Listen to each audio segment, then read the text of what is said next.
So hello guys. आज हम एक और क्वेश्चन के साथ हैं। बहुत ही बढ़िया सवाल है। इस सवाल को जब सॉल्व करने लगोगे तुम्हें धीरे धीरे पता लगता जाएगा कि ये कितना बढ़िया सवाल है। ठीक है, तो मैं चाहता हूँ इस सवाल को आप अटेम्प्ट दो बढ़िया सा, और फिर हम इसको डिस्कस करते हैं। ठीक है, तो आपने पॉज करके ट्राई कर लिया होगा सवाल को। बहुत ही अच्छा सवाल है। देखो, सिंपली बताता हूँ कि इसमें मैंने पूरी कोशिश करी है इसको थोड़ा मॉडिफाई करने में कि आप इसमें कोई भी ट्रिक वगैरह ना लगा सको। ठीक है, आपने पॉज करके ट्राई कर लिया होगा, है ना। तो देखो, सबसे पहले सवाल कह रहा है। सवाल कह रहा है कि एक एफ ऑफ एक्स फंक्शन है जो कि इसके इंटेग्रल के बराबर है। ठीक है, इस इंटीग्रेशन के बराबर है, और हमें बोला है F of zero equal to 4/5 है। ठीक है, alpha by beta, alpha comma beta be maximum and minimum values of F of X for X belongs to 0 to π/4। ठीक है, रिस्पेक्टिवली। ठीक है, तो मतलब अल्फ़ा का मतलब हो गया मैक्सिमम, बीटा का मतलब हो गया मिनिमम। ठीक है, फिर हमें बोला इफ़ अल्फ़ा प्लस बीटा इस फॉर्म के हैं and A plus B plus C plus D यहाँ पर ई प्लस एफ √2 के बराबर है, तो ई प्लस एफ की वैल्यू बताओ। ठीक है, यहाँ पे मैं पहले ही क्लियर कर दूँ कि यहाँ पे ए बी सी डी यहाँ पे कोई फैक्टर बचा नहीं है इसमें। ठीक है, ये लोएस्ट फॉर्म वाला फ्रैक्शन है। ठीक है, ये लिखना भूल गया मैं, बट ये सिंपल सी बात है। ठीक है, तो आई होप सो कि ये क्वेश्चन अच्छा लगेगा। इसमें इंटीग्रेशन एक्चुअली तुम्हें ऐसा हो सकता लगे कि इंटीग्रेशन सॉल्व करने की ज़रूरत नहीं है। बताता हूँ क्यों। तुम्हें ऐसा लग सकता है कि देखो, एफ ऑफ एक्स इसके बराबर है ना। तो अगर मैं एफ डैश ऑफ एक्स बोलूँ तो वो मेरा इस अंदर वाली क्वांटिटी के बराबर आएगा। तुम बिल्कुल सही सोच रहे हो। फिर तुमने देखा कि अंदर वाली क्वांटिटी क्या है, ग्रेटर देन ज़ीरो है। मैंने फिर बोला कि सही सोच रहे हो कि एफ डैश ऑफ एक्स हमेशा ग्रेटर देन ज़ीरो है। और जब मैं बोल रहा हूँ उसकी मैक्सिमम और minimum values between zero and π/4, तो एफ ऑफ ज़ीरो हमारी मिनिमम वैल्यू हो जाएगी, एफ ऑफ π/4 हमारी मैक्सिमम वैल्यू हो जाएगी। सही सोच रहे हो। एफ ऑफ ज़ीरो की वैल्यू ऑलरेडी गिवन है, इसका मतलब बीटा की वैल्यू तुम ऑलरेडी निकाल चुके हो, है ना। लेकिन अल्फ़ा की वैल्यू के लिए तुम्हें इसको सॉल्व करना ही पड़ेगा। क्लियर है कि नहीं। तो इसलिए मैंने कहा कि इस क्वेश्चन को मैंने थोड़ा ऐसा डिज़ाइन किया है कि तुम ट्रिक ना लगा सको कोई। ठीक है बात। चलो, अब जबकि मैंने मामला थोड़ा क्लियर कर दिया कि अल्फ़ा बीटा, ये तुम बीटा डायरेक्टली निकाल सकते हो। बीटा की वैल्यू 4/5 आ गई, है ना। चलो अब समझ लेते हैं कि इस इंटेग्रल को कैसे सॉल्व करना है। ठीक है, क्योंकि देखो सिंपल सी बात है, जेई एडवांस तुम्हें ट्रिक्स नहीं लगाने देगा। वो इतने बेवकूफ़ नहीं है कि ऑप्शंस ऐसे बनाए। ठीक है, या क्वेश्चन ऐसा डिज़ाइन करे कि बच्चा विदाउट मेन कॉन्सेप्ट सॉल्व कर ले। ठीक है, क्योंकि इस क्वेश्चन का मकसद ये नहीं कि मैं तुम्हें ऑप्शन सिखा रहा हूँ, मैं तुम्हें सिखा रहा हूँ कि इस इंटीग्रेशन को कैसे करना है। ठीक है, चलो सबसे पहले ये इंटेग्रल लिखते हैं। F of X equal to integration क्या गिवन है हमें, x² + 20 divided by x sin x plus 5 cos of x का स्क्वायर dx। क्लियर है बात। तो ये हमारे पास इंटेग्रल गिवन है, इस इंटीग्रेशन को सॉल्व करना है। काफ़ी सिंपल नहीं होगा, बट एक अच्छा सवाल है। चलो सोचे फिर इसके ऊपर। देखो, मैं थोड़ा सा तुम्हें रिलेट करवाना चाहता हूँ, तो मैं तुम्हें थोड़ा सा पहले बैकग्राउंड चेक दूँ कि देखो यहाँ पे मैं चाहता हूँ कि ये जो 5 है ना, इसका कोई सेंस बने कि ये 5 आ कैसे सकता है। ठीक है ना, ये 5 आ कैसे सकता है। तो इसलिए मेरे को थोड़ा दिमाग में आया कि अगर इस 5 के साथ मल्टीप्लाई में x की पावर 4 हो जाए, तो ऐसा कहीं फील आएगा कि देखो 5x की पावर 4 जो है ना, किसी की डिफ्रेंशिएशन से आया है, जो कि होता है x की पावर 5। और अगर मैं इधर एक्स की पावर 4 मल्टीप्लाई कर रहा हूँ तो इसके साथ वाले में भी हो रहा होगा, है ना। तो यहाँ पे भी अगर मैं करूँगा तो ये ऐसे कुछ बनेगा, तो ये भी कहीं ना कहीं एक सेंस बना रहा है।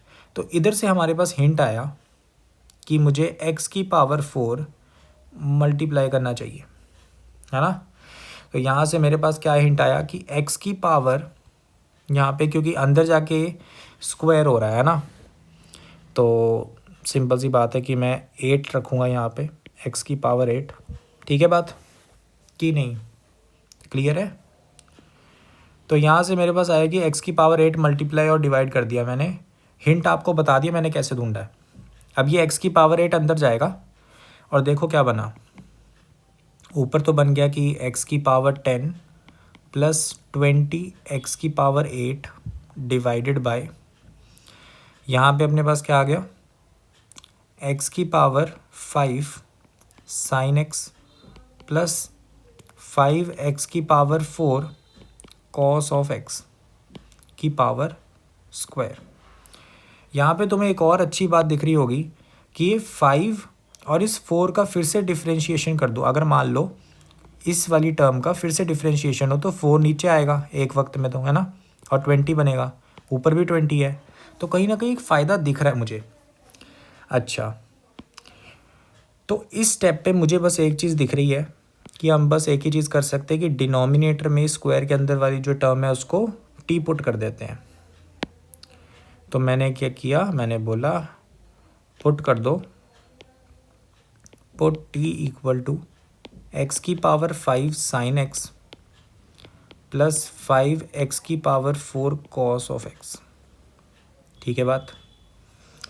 तो यहाँ पे तुम डी टी देखो क्या बनेगा, यहाँ पे सबसे पहले पहली टर्म का डिफ्रेंशिएशन बनेगा 5 एक्स की पावर 4 साइन एक्स प्लस यहाँ पे एक्स साइन एक्स का डिफ्रेंशिएशन होगा वो बनेगा कॉस ऑफ एक्स, प्लस यहाँ पे तुम पहले वो डिफ्रेंशिएट करोगे 20 X cube cos of X, और दूसरा टर्म बनेगा 5 एक्स की power 4 minus sine of X. ठीक है बात। यहाँ पे मुझे दिख रहा है कि ये दो टर्म्स सबट्रैक्ट हो रही हैं। ठीक है, तो इधर से मेरे पास आ गया कि एक्स की power 5 cos of X plus 20 X cube cos of x, ये मेरे पास बच गया, है ना, डी एक्स। क्लियर है कि नहीं, ठीक है ना बात। तो ये मुझे न्यूमरेटर में दिख रहा है, पता कैसे, देखो यहाँ पे मैं अगर चीज़ें कॉमन निकालूँ तो निकलेगा कि अगर मैं x cube cos of x common निकाला तो यहाँ बना एक्स स्क्वायर प्लस 20, है ना, डी एक्स। तो बन गया ना न्यूमरेटर, कहीं ना कहीं मैं एक्स की पावर 8 को अगर कॉमन निकालूँ तो कुछ बन जाएगा, है ना। तो चलो यहाँ से मुझे पता लग गया कि मैं ठीक चाह रहा हूँ, है ना। तो यहाँ पे मैंने एक और चीज़ मल्टीप्लाई डिवाइड करनी पड़ेगी। सबसे पहले तो न्यूमरेटर जो है हमारा उसको देखते हैं। ठीक है, तो x की पावर 10 है ना न्यूमरेटर, तो यहाँ पे देखो न्यूमरेटर को मैं चेंज करने जा रहा हूँ कि देखो x की पावर 10 प्लस 20 x की पावर 8 है। इसमें ऐसा करो x की पावर 8 को कॉमन आउट करो, x की पावर 8 कॉमन आउट हुआ, हमारे पास बचा एक्स स्क्वायर प्लस 20। उसमें भी मुझे ना एक्स क्यूब वाला जो पार्ट है ये वाला रखना है ताकि डी एक्स वाला पार्ट हट जाए, है ना। तो ये मैं क्या करूँगा, इसमें सेपरेट करूँगा एक्स की पावर 5 को, तो बना एक्स की पावर 5 इंटू में x cube x square plus 20। सही बात है कि नहीं। फिर मुझे दिखा कि यार कॉस एक्स भी चाहिए, तो कॉस एक्स मल्टीप्लाई डिवाइड कर देता हूँ। सही बात है कि नहीं। तो यहाँ मुझे दिखा कि न्यूमरेटर अब क्या बन गया कि एक्स की power 5 divided by cos of X, और एक तरफ है मेरे पास X cube cos of X X square plus 20। तो जैसे ही मेरे पास ये बात आ गई मुझे दिखने लगा कि ये जो मैंने डिफ्रेंशिएट करा था dt को, ये वाली टर्म यहाँ मिल चुकी है मुझे। क्लियर है बात कि नहीं।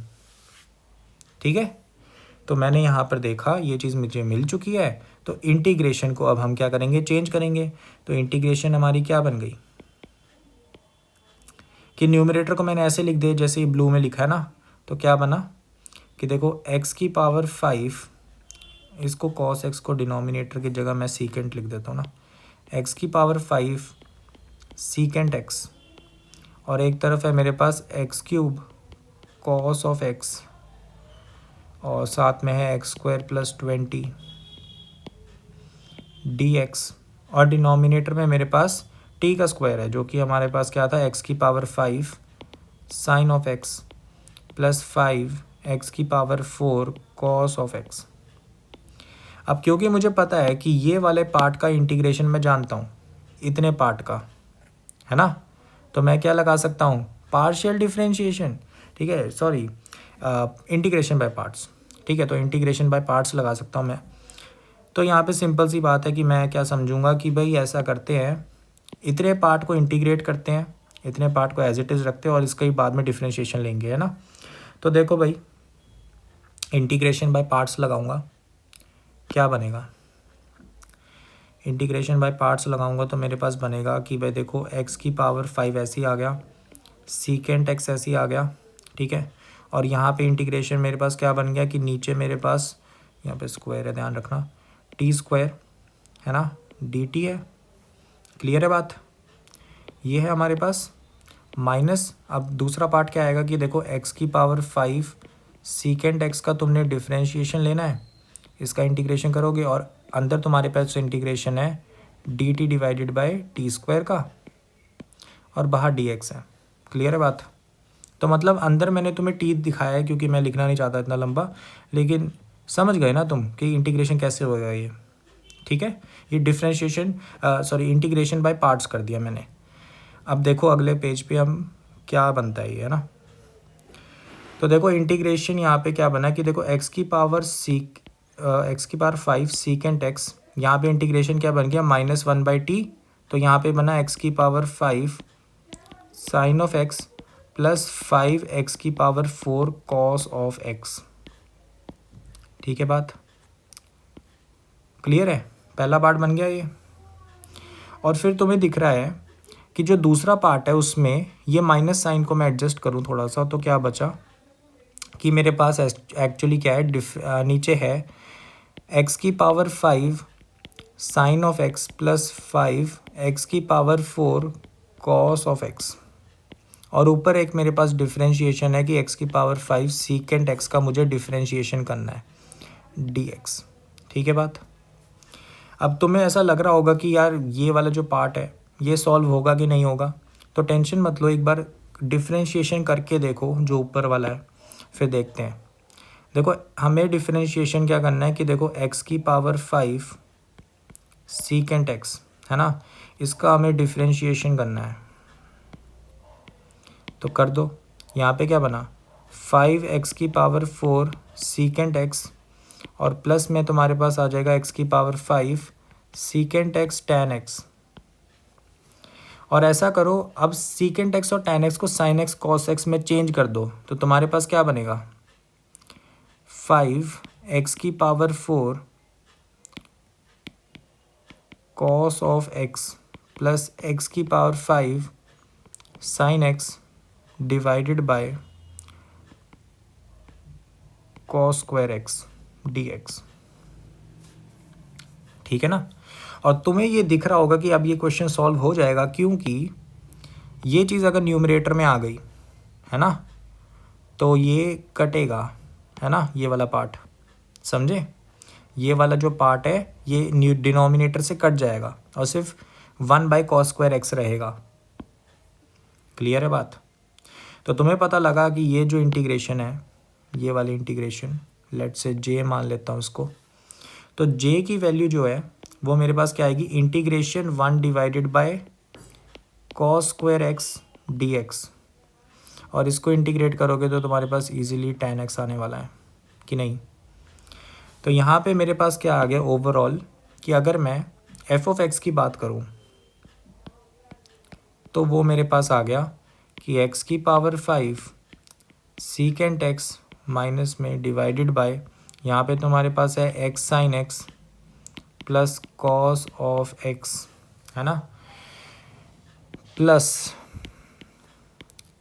tan x plus constant of integration. सही बात है कि नहीं? ठीक है। अब तुम f की वैल्यू, x की वैल्यू 0 डालो, पुट x इक्वल टू 0, तो तुम्हारे पास निकलेगा f ऑफ 0। यहाँ पे तुम्हारे पास 0 बन गया, ठीक है।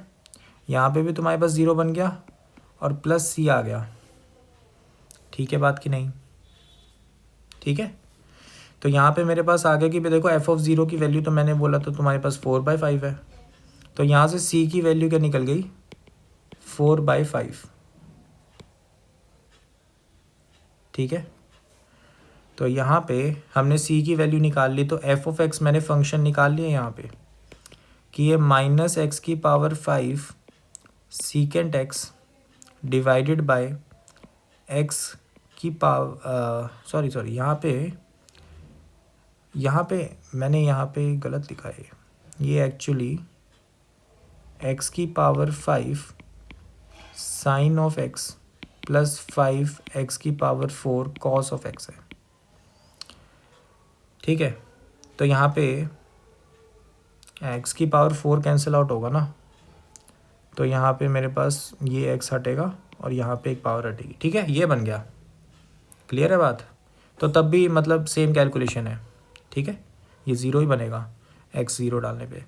तो हमारे पास फंक्शन क्या आ गया? x sine x plus 5 cos of x plus tan x plus 4/5। ठीक है बात?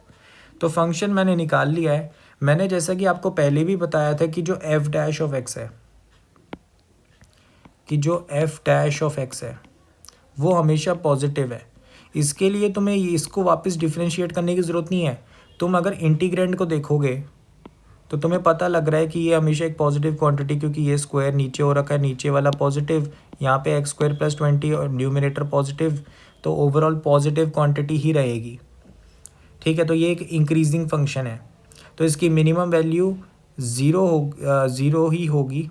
ठीक है, क्योंकि 0 से π/4 देख रहे हो ना तुम मिनिमम के लिए और मैक्सिमम के लिए, तो मिनिमम वैल्यू 0 पे होगी और मैक्सिमम वैल्यू π/4 पे होगी। तो बीटा की वैल्यू तो तुमने आसानी से निकाल ली थी कि बीटा की वैल्यू जो है वो तो तुम्हारे पास f ऑफ 0 वाली वैल्यू होएगी जो कि 4/5 है। लेकिन तुम्हें पता है कि अब चैलेंज क्या है कि अल्फ़ा की वैल्यू क्या होगी? f of π/4। तो π/4 डालना है अब इसमें, है ना? π/4 डालना है।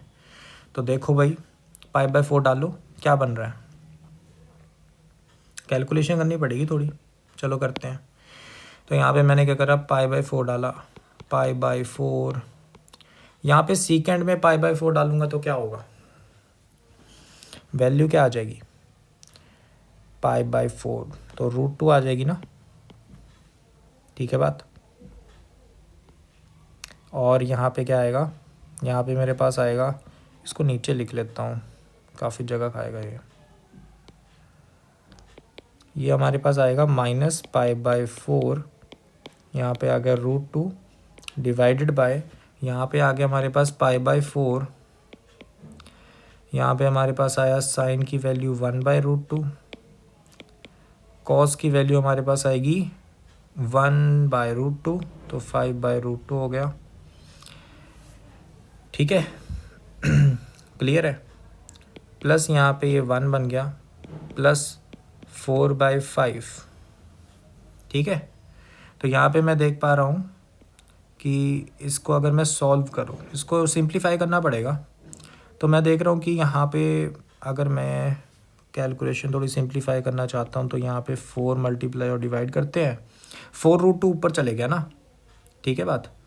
4√2 ऊपर जाएगा, तो देखो क्या बना। इसको नेक्स्ट पेज पे देखते हैं। तो हमारे पास है कि भाई -π/4 इंटू √2, ऊपर 4√2 चले गया, 4 कैंसिल आउट हुआ, डिवाइडेड बाय यहाँ पर है पाई, और क्या था? Pi plus 20। ठीक है ना, यही है ना? पाई प्लस 20 बस, और बाकी क्या बचा है 1 + 4/5, ठीक है 1 + 4/5, ठीक है। तो ऊपर मैं देख पा रहा हूँ कि पहली टर्म में -2 पाई डिवाइडेड बाय पाई प्लस 20 बना है, और दूसरी दो टर्म्स में देखो तो 5 9/5 है। तो यहाँ पे मैं एलसीएम लेता हूँ, तो क्या बना, एलसीएम से मुझे पता लगा ये बना 5 पाई प्लस 100, और यहाँ पे बना, यहाँ पे क्या बना, यहाँ पे बना -10 पाई प्लस 9 पाई प्लस 180। तो यहाँ पे मेरे पास आ गया कि ये एक्चुअल वैल्यू क्या है, ये वैल्यू है 180 minus pi divided by 5 pi plus 100, ठीक है। तो ये हमारे पास वैल्यू आ गई f/π/4 की, ठीक है, या फिर तुम कह सकते हो अल्फ़ा की। और तुम्हें पता है अल्फ़ा प्लस बीटा की वैल्यू हमें निकालनी थी, है ना। तो अल्फ़ा प्लस बीटा हम कर लेते हैं। देखो यहाँ पे हमें दिया था ना कि अल्फ़ा प्लस बीटा की वैल्यू निकालो, तो वही करेंगे। तो अल्फ़ा प्लस बीटा हमारे पास क्या आया,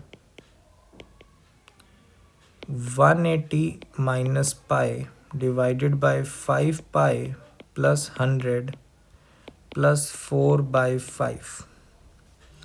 तो यहाँ पे तुम एलसीएम लोगे, क्या बनेगा 5 पाई प्लस 100, और यहाँ 4 के साथ मल्टीप्लाई क्या हो जाएगा, सिंपल है, देखो यहाँ पे पाई प्लस 20 मल्टीप्लाई और डिवाइड करना है बस, ठीक है। तो यहाँ मेरे पास आ गया 180 minus pi plus 4 pi plus 80, ठीक है। तो यहाँ मेरे पास बन गया कि ये एक्चुअली 260 माइनस या plus 3 pi divided by 5 pi plus 100 है, और इसको मुझे किसके बराबर रखना है, इसको मुझे बराबर रखना है a pi plus b c pi plus d, ठीक है। तो a pi plus b divided by c pi plus d, ठीक है। तो यहाँ पे मेरे पास आ गया कि a की वैल्यू क्या आ गई, क्योंकि तुम देख रहे होगे यहाँ पे कोई कैंसिल आउट नहीं होना, तो a की वैल्यू मेरे पास आ गई 260, b की वैल्यू मेरे पास आ गई, सॉरी a की वैल्यू तो 3 आई ना, b की वैल्यू 260 आई, c की वैल्यू मेरे पास आ गई 5, d की वैल्यू मेरे पास क्या आ गई 100, ठीक है। तो यहाँ पे अब मैं सिंपली कह सकता हूँ कि देखो मुझे निकालना क्या था कि भाई a plus B plus C plus D equal to E plus f√2 है। तो अगर a plus B plus C plus D निकालोगे तो कितना निकलेगा ये, तो यहाँ मैं देख पा रहा हूँ कि ये एक्चुअली 368 निकल रहा है, वो equal to E plus f√2 है। तो यहाँ से मेरे पास निकला कि ई की वैल्यू 368 है और f की वैल्यू 0 है ना, क्योंकि कोई इरेशनल पार्ट नहीं आया। तो इधर से मेरे पास आ जाती है कि मेरे को ई प्लस एफ की वैल्यू निकालनी थी, जिसकी वैल्यू आ जाती है 368। तो 368 मेरा करेक्ट आंसर हो जाता है इस क्वेश्चन का। आई होप सो कि ये क्वेश्चन तुम्हें अच्छा लगा होगा, इसकी कैलकुलेशन भी काफ़ी अच्छी खासी है, और जो इंटेग्रल है हमने मेजर सॉल्व किया है वो काफ़ी इंटरेस्टिंग है ना। तो आई होप सो कि ये क्वेश्चन तुम्हें पसंद आया होगा। अच्छा क्वेश्चन है, और कहीं ना कहीं एक तुम्हें आइडिया देता है कि शुरू कहाँ से करना होता है, ठीक है। तो यहाँ पे हमारा जो स्टार्टिंग पॉइंट था वो यही था कि हमने x की पावर 8 से मल्टीप्लाई और डिवाइड करा, और फिर सोचा आगे कि क्या क्या कर सकते हैं, है ना। फिर काफ़ी स्टैंडर्ड प्रोसीजर्स ही करे हमने सॉल्विंग के लिए, इंटीग्रेशन बाय पार्ट्स लगा दिया और सॉल्व हो गया। तो आई होप सो कि क्वेश्चन अच्छा लगा होगा, और भी अच्छे क्वेश्चंस के साथ आने वाले हैं, क्योंकि आपकी जेईई एडवांस आने वाला है, तो अच्छे क्वेश्चंस की प्रैक्टिस चाहिए, तो वही अच्छे क्वेश्चंस लेकर आएंगे।